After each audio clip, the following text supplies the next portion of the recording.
তো তোমরা দেখছো WP motivation YouTube channel. WP motivation YouTube চ্যানেলের পক্ষ থেকে প্রত্যেককে স্বাগত জানাই বন্ধুরা। তো আমি অরিজিৎ দা। তো আশা করি তোমরা প্রত্যেকে খুব ভালো আছো এবং খুব সুস্থ আছো।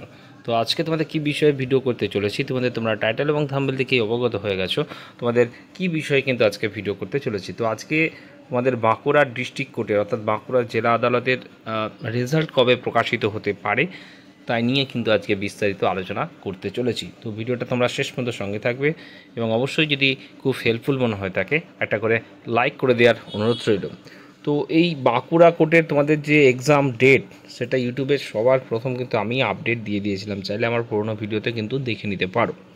তো তারপরেও একটা কথা এসেছিলো যে রেজাল্ট পাবলিশ হওয়া নিয়ে। তো তোমরা জানো যে তারপরে ওবিসি নিয়ে একটা দীর্ঘ টালবাহানা চলে, তার জন্য কিন্তু রেজাল্ট বর্তমানে তোমাদের কিন্তু পেন্ডিং রয়েছে। তো রেজাল্ট কবে প্রকাশিত হতে পারে এটা নিয়ে তোমাদের সবথেকে বেশি প্রশ্ন, অনেক কমেন্ট কিন্তু আসছে। তো যেটুকু অনেক খোঁজাখুঁজির পর অনেকভাবে যেটুকু মানে আমি আপডেট নেওয়ার চেষ্টা করেছি তোমাদের জন্য, তো এই বাঁকুড়া কোর্টের রেজাল্ট কিন্তু পাবলিশ হতে কিন্তু দেরি হবে। তো বলে রাখি, কোর্ট সম্পর্কিত রিক্রুটমেন্টের এর আগে অনেক কথা হয়েছে তোমরা দেখতে পাচ্ছ, কিন্তু সেরকম কোনো এখনও সুস্পষ্ট যে নিয়োগ সংক্রান্ত কোনো মিটিং বা কোনো রকম অর্ডার কিন্তু এখনও পাস হয়নি যেটা কোর্টের রিক্রুটমেন্টগুলো অ্যাটেস্ট করা যাবে। তো সেটা নিয়ে একটা মিটিং রয়েছে, ঠিক আছে। মিটিং হওয়ার পরেই কিন্তু পরবর্তী সিদ্ধান্ত কিন্তু কী আলোকিত হয়, তারপরেই কিন্তু তোমাদের রেজাল্ট পাবলিশ হবে। তো বলে রাখি, বাঁকুড়া ডিস্ট্রিক্ট কোর্টের তোমাদের ওবিসির যেটা অর্থাৎ ব্যাকওয়ার্ড ক্লাস নিয়ে যেটা এডিট অপশান চলছে সেটা কিন্তু এই উইকেই কিন্তু প্রকাশিত হবে। কালকে ওয়েবসাইট চেক করো, কালকেই আসার সম্ভাবনা কিন্তু রয়েছে। যেটা বর্তমানে কিন্তু ব্যাকওয়ার্ড ক্লাসের জন্য যেমনটা অন্যান্য নিয়োগে চলছে, সেরকম কিন্তু এই রিক্রুটমেন্টেরও তোমাদের কিন্তু এডিট অপশান চালু হবে, যেখানে কিন্তু প্রত্যেক ওবিসি এ বি যারা ক্যাটাগরি রয়েছে তাদের কিন্তু এডিট করতে হবে, ঠিক আছে। এটা কমপ্লিট হওয়ার পরেই তারপরেই কিন্তু তোমাদের রেজাল্ট সংক্রান্ত মিটিং হবে এবং রেজাল্ট পাবলিশ হবে। এটুকু বলে রাখি, রেজাল্ট তোমাদের সমস্ত কিছু কিন্তু রেডি রয়েছে। এই প্রসেসগুলো কমপ্লিট হওয়ার পরেই কিন্তু তোমাদের রেজাল্ট পাবলিশ হবে। তো ধরে রাখো, এই মাসের শেষেই কিন্তু হওয়ার কথা কিন্তু রয়েছে এবং পরেই কিন্তু সেপ্টেম্বর মাসে কিন্তু ইন্টারভিউ করানো হবে, এমন আপডেট কিন্তু রয়েছে। সেক্ষেত্রে ধরে রাখো তোমাদের 24 তারিখের পরেই, অর্থাৎ সেই যে উইকটা পড়ছে ওই উইকেই কিন্তু বাঁকুড়া কোর্টের রেজাল্ট সম্ভবত পাবলিশ হতে পারে, ঠিক আছে। এটুকু খবর নেওয়ার চেষ্টা করেছি। তো মোস্ট প্রবাবলি ধরে রাখো এই আশেপাশেই কিন্তু রেজাল্ট তোমাদের পাবলিশ হবে এবং সেপ্টেম্বরেই হয়তো তোমাদের ইন্টারভিউ করাবে, ঠিক আছে। পুজোর পরেই কিন্তু এর জয়েনিং বা বাকি প্রসেস কিন্তু শুরু হবে, এটুকু আপডেট কিন্তু রয়েছে, ঠিক আছে।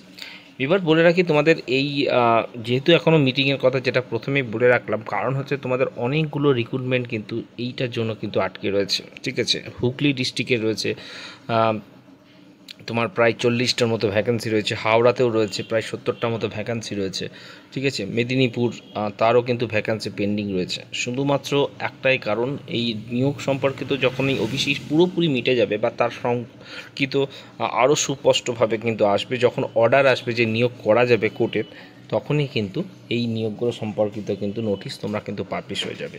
সবথেকে বড় ভ্যাকেন্সি যেটা নিয়ে সবথেকে বড় প্রশ্ন, কলকাতা হাইকোর্ট প্রায় 300 মতো একটা ভ্যাকান্সি কিন্তু রয়েছে, সেটাও কিন্তু তারপরেই পাবলিশ হবে। তো সেটাও আটকে রয়েছে, সেটাও তোমাদের জন্য কিন্তু আসবে, ঠিক আছে। এরকম অনেক ডিস্ট্রিক্ট কোর্টের কিন্তু ভ্যাকান্সি আসবে। তোমাদের কালিম্পং কোর্টের যেটা ফর্ম ফিল আপ হয়েছিল সেটারও পরীক্ষা কিন্তু পুজোর পরে কিন্তু হতে চলেছে। কলকাতা হাইকোর্টের মেন্সেরও কিন্তু এক্সাম তোমাদের কিন্তু পুজোর আগে যেহেতু ফাঁকা নেই, তো পুজোর পরে কিন্তু হবে। তো অনেকগুলো ভ্যাকান্সি এবং অনেক পরীক্ষাও তোমাদের আসবে, এটুকু বলে রাখলাম। জাস্ট একটু ওয়েট করে যাও, পুজোর মাসটা তোমাদের যেতে দাও। নভেম্বর, ডিসেম্বর, জানুয়ারির মধ্যে দেখবে অ্যাটলিস্ট অনেকগুলো 3-4টে কোর্টের কিন্তু ডিস্ট্রিক্ট কোর্টের কিন্তু ভ্যাকান্সি তোমাদের আসবে, ঠিক আছে।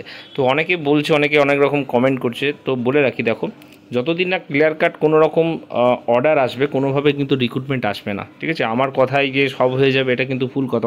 অনেকে এটা নিয়ে কমেন্ট করছে। যাদের মনে হয় যে কোর্ট সম্পর্কে তো কেউ সঠিক আপডেট দিতে পারে, তাদের চ্যানেল কিন্তু ভাই তোমরা ফলো করতে পারো। কারণ কোর্ট রিক্রুটমেন্ট এমন একটা রিক্রুটমেন্ট যেটা মানে কোনোভাবে কিছু বলা যায় না, এটুকু আবারও আমি কিন্তু বললাম, ঠিক আছে। কারণ এটা অন্যভাবে কিন্তু অন্যরকমভাবে কিন্তু এর রিক্রুটমেন্ট হয়, প্রচণ্ড স্ট্রিক্ট। এই রিক্রুটমেন্টের কিন্তু মানে তথ্য ফাঁস হওয়া সত্যিই খুব মুশকিল। এটুকু বলে আজকে ভিডিও এখানে শেষ করলাম। প্রত্যেকে ভালো থেকো, সুস্থ থেকো। চলো ভাই, টাটা, গুড নাইট।